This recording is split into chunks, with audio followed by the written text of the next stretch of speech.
Something I used to worry about, but I really no longer worry about, is asymmetries, or basically imbalances between one side or the other. And I actually kind of think it's silly to think of them as imbalances.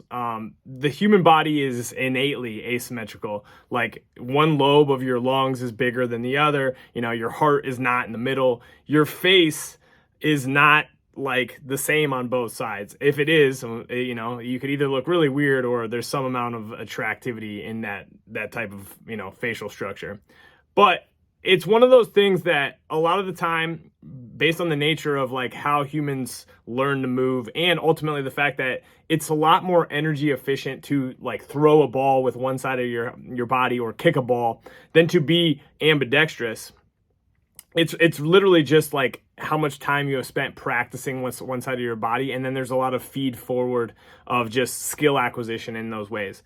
It's normal to feel differences from side to side, and that doesn't necessarily mean anything is wrong. And it definitely doesn't mean that the source of your injury is purely from an asymmetry. Now, there are reasons to like work on single leg strength and work on both sides, right? And the same thing with your upper body. It can be really advantageous to do so, and it can actually improve your capacity for bilateral work as well. But worrying about asymmetries is just one of those things that like fitness influencers, health influencers have kind of planted into the health and fitness zeitgeist to like create a problem and then fix it, which is classic marketing. And I want to let you know that if you identify something as asymmetrical from side to side and you're not really having like pain or anything like that, it's not something to get overly neurotic or worry about too much. If you are having pain on one side of your body, it might just be a matter of figuring out how to like work through full ranges of motion, build up strength, build up coordination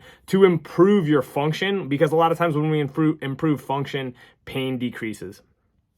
Is that necessarily causal because of the asymmetry? Not really. It's just a matter of practice and use and, a lot of different other combinations of things.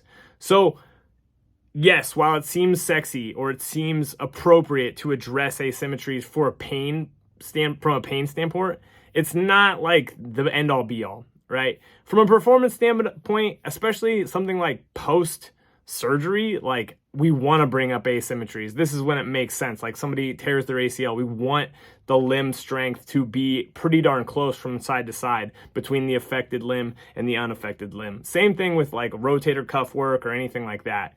But it's not the thing to focus on if you're relatively healthy and you're relatively, like in good standing with like your strength and conditioning program. You should probably do some like double leg squatting, and you should do some single leg squatting. You should do some double leg hinging, deadlifting, and you should do some single leg work. Same thing with upper body movements. You should do some bilateral work for pulling and pushing and vertical pulling. And then you can probably work on some unilateral work as well. It's just something to, address weaknesses and build capacity, but it's not the end all be all, and it's not something to be afraid of if you do have some differences from side to side. A lot of it is also just your perception and how you are interpreting the data that your body is telling you via movement and via the exercises you choose.